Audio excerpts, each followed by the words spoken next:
Hey, in today's video, Raceroom Racing Experience. And is this the best all-around racing sim? I wanted to actually do this video yesterday, but unfortunately, and I feel horrible for them, Sector 3 had a hard disk failure and pretty much shut the whole thing down for the last 24 hours.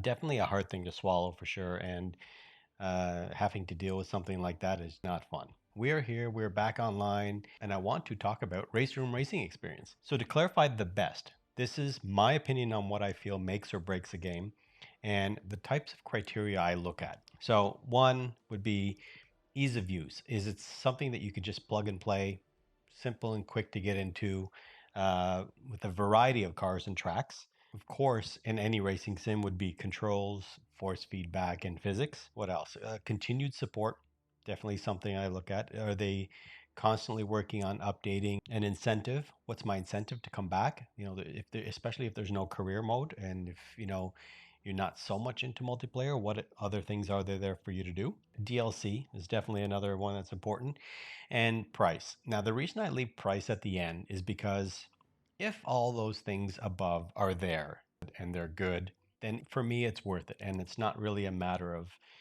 how much I'm going to spend on it. Now, when you talk about something like iRacing, that's a completely different ball game because one, you're renting everything basically. You don't own anything.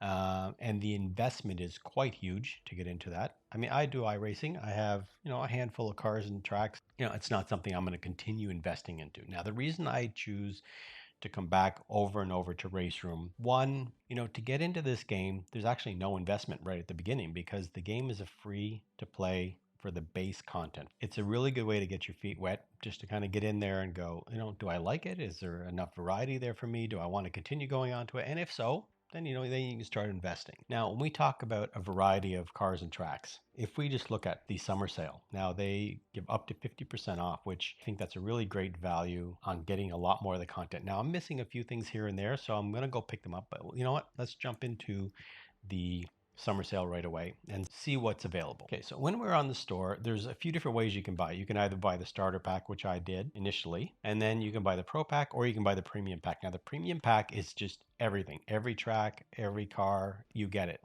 And if you look at it right now, it's $45.81 VRP or $51.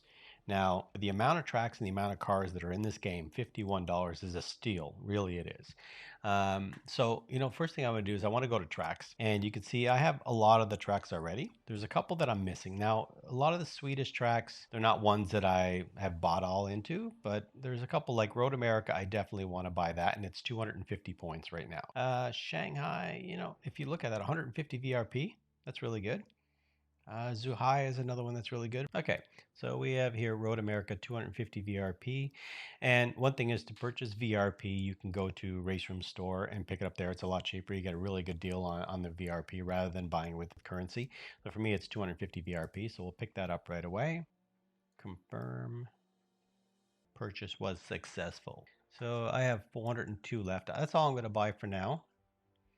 All right, so let's go into a single event. Actually, you know what? Let's go into practice because we want to just check out the variety of cars and tracks that you get in the game. So let's hit practice and let's go to cars first. If you look at, just the overall variety of cars, you have everything from GT racing, GT3, GT4, GT1, GT2, all the Formula series from US all the way down to Formula Junior, Group C cars, touring cars, DTM cars, which are absolutely phenomenal in this game. I absolutely love those. You have your prototypes, some that I haven't bought, like the GT2 RS and like some Group 4 cars. But you can see, I mean, there's a really, really good variety of cars that you can get in the game.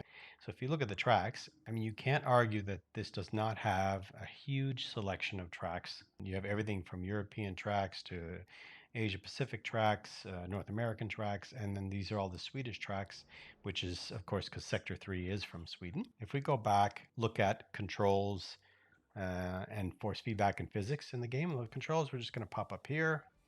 We're going to go to controls. Now, some people have issues in certain things with trying to get the controls set up, but you just have to really choose your, so that you can see why it's red is because this is for my Porsche wheel, but I'm running my Formula V2 now, so all I have to do is select that and right away it's disappeared. Now, if you ever have issues with your controller, just going through and map everything down here. One thing that's nice about this is it's very straightforward. Most of the things you're going to map are in this first category right here. Once you hear this is all about pit stops, this is all for the cameras, whether you're doing replays and things like that, and this is for gameplay. So it's really not complicated at all, and that's what I like about it. It's a very straightforward, streamlined menu system. This is VR and obviously triple screen. Now, when you go into your force feedback, these are your basic settings. These are the steering settings, and these are the force feedback effects. So it's quite straightforward. In advanced setting, these are all your sensitivities, typical things like dead zone. And other than that, I mean, it's really quite straightforward. You can see your readings here from all your pedals. It's really clean, and you can have multiple profiles, whereas in some games you can't have multiple profiles. Everything else is pretty straightforward. Your sound settings, you can adjust every individual sound, gameplay settings, video settings. Let's look at force feedback and physics. Now, let's go into a quick practice session here.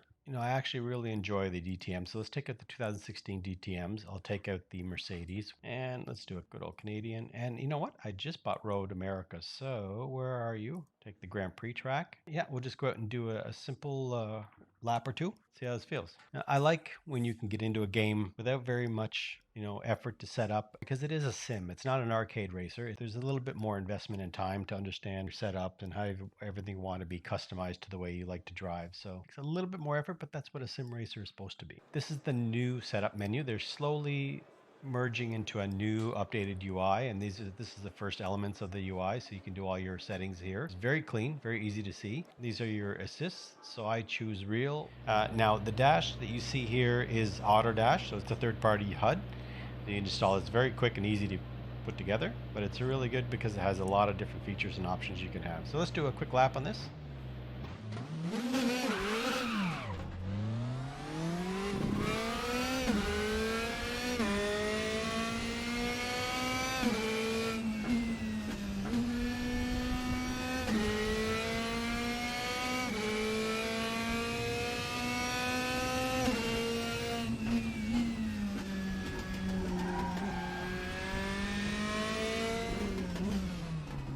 So what I love about it is that you can hear all the whines and the sounds of the chassis, and you can hear the brake sounds and great shifting sounds.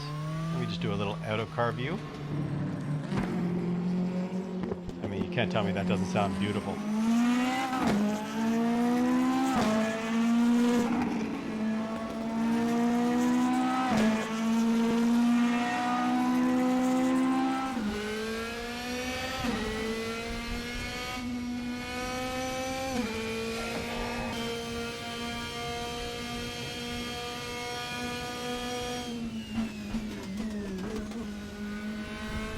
So we'll open up the DRS going up the hill here, so you can hear it.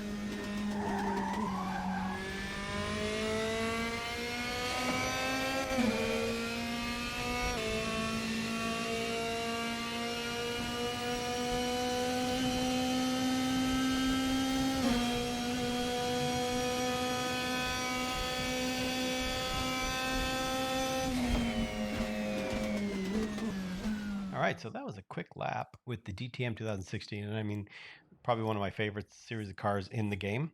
So let's talk about force feedback and physics. Now, one thing is with this game, I mean, and the physics and force feedback in all the different sim titles are so dramatically different.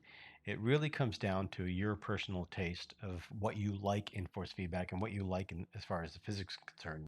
Um, Personally, I really enjoy the Raceroom force feedback and physics because it's a really good balance between feeling what's happening in the road, especially with all the updates they've been doing over the past 4 to 6 months.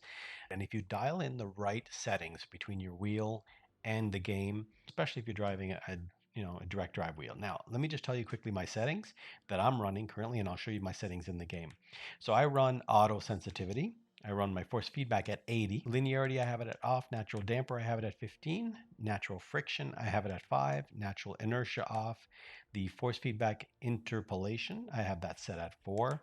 The force feedback effect, I have it at 100. Force, I have it at 100. Spring, I have it off. Damper, I have it at 100. Other than that, the only thing is my brake force is at 80. So that's my on-wheel settings. Now, let me show you my in-game settings. So for my force feedback settings, I have on, if you're running a Fanatec wheel, it's inverted. My force feedback intensity at 100. Now, the steering force intensity, I have it at 80 on the wheel, but I have it at 45 here. So that will be how much of the actual effects are applied to the wheel. So my damper, I have it a little bit on there at 5. So 20 for your understeer, vertical load be at 50%, lateral force at 50, steering rack at 30, and then for the effects, I don't put them up too much. The certain things that I do like is I like to have curb vibrations a little bit more enhanced, and I love to have the shift effect. The shift effect is something I really like in Raceroom, and then slip effect, that's 3%, just to give a bit whenever you start to feel the car slipping out from under you. So that's my force feedback settings. Let's go back to the main menu and let's talk about continued support. Now, the one thing with Sector 3 is they are constantly and always adding updates. They literally just dropped an update yesterday with a lot of different modifications to cars, to tracks, to dedicated server options, things that you can do in dedicated servers. So they're I think almost on a monthly basis, there's some kind of update coming and there's consistent support for the game going on. So talk about what incentive you have to come back. Aside from multiplayer, now they have ranked multiplayer that just got added, but the one big thing that I like to do and I love to come into the game for is competitions. If we look at currently what competitions that are available, at the top, these are all the championships. And at the bottom, these are active competitions. So the difference between the two is these are either sponsored or there's incentive based, whether you can either win money or win a drive or win an opportunity to be in a competition. Now at the bottom, these are what happen every month. So these are your active competitions. And these help to build your ranking. So your ranking by A, B, C, D. Okay, so if I look at here and I select this one, you'll see on the side here that if you prove you're the fastest in the premium competition, win some VRP. So the ones below these free to play competitions, these are things that you can go in. You don't need to own the track. You don't need to own the car. They allow you to test it out and try out this combination during the time that they have this competition going on. But I want to go in and try this on Road America. So let's go in here and we're going to launch the event. I choose Get Real because I don't want any assist. So we're going to choose the Formula Race Room. I have the Shell livery. Okay, so let's do one quick lap on Road Atlanta. Be a quick out of car view.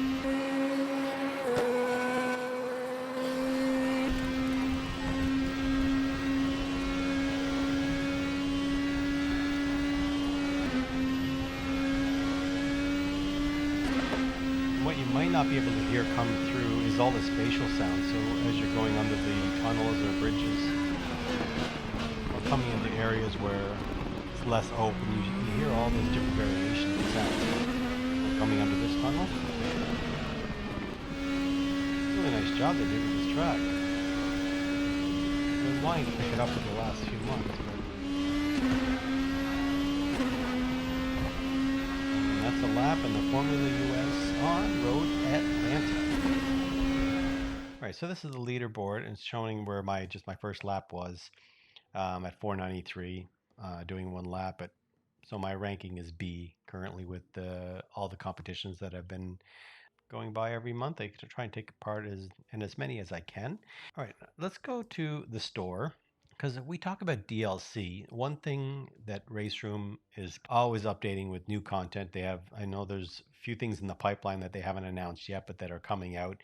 So if we land on the store page here, you'll see obviously the big thing right now is the summer sale because that's the most popular. But if you go down, scroll down a little bit, these are the most recent items that were added. So they added the Carrera Cup Deutschland 2019 series of liveries and that championship, the 911 RSR 2019. And the reason it's showing 17 cents because I did purchase it already, but I purchased one livery, which was the all white, Daytona and Hockenheim. So these are some of the more recent tracks that and content that have dropped, but they are always working on new cars and new content coming out. So I love to to see that there's, even though this game is quite a few years old, there's still a lot of support for it, and still a lot of updates happening on it. And what I want to do, let's go into multiplayer quickly. And the multiplayer server menu is really quite easy to navigate. You see a lot of the servers that are either populated or not, and you can customize them. If I don't want to show any empty servers, I don't want to show any full servers, I want private. If I want to show only the ranked servers, these are the official race room servers. There's two right now. If I want to show the empty ones, these are all the servers that are running. So if I want to filter out ones that don't have anybody in it, I can as well. Really easy to line up how you want. If I want to line it up by the amount of players, by ping, by race time, time left, session, whatever I want to customize this list and organize the list, I can. One thing that's really nice is if we have a track that we don't have, you scroll down here and you'll see it'll be in purple. That shows that I don't have that track currently. I don't have to jump back to the store. If I click go race, right now it'll pop it up right in front of me, so I can just purchase it right away and just jump in. So anyway, when we kind of wrap it all up and you look at all the things that we talked about, ease of use, jumping in, plug and play, all the different cars and tracks that you have, the control options that you have, force feedback and physics, the support that they're doing in competitions and incentives that they're always giving you to come back in, and things like this summer sale where it's 50% off all the content. So you can basically own everything in this game for $50. That's why I don't like to talk about price until you actually go through each game. So when I pick up a game, or when I'm going to look at getting a game, is it something that I feel is worth it for me to invest my time in it? Because I know that a year down the road, 6 months down the road, or even 2 years down the road, you're still getting constant incentive to come back to the game. If you want a very specific focused game like Assetto Corsa Competizione, yes, hands down, that is probably by far the best GT experience you can get.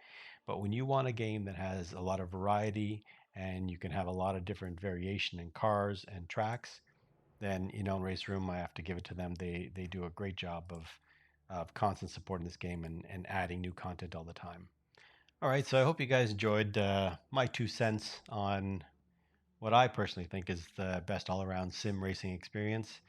And in the meantime, I'm going to enjoy probably one of the most fun car track combos I've discovered in recent months with this game, and that is the NSU on Macau.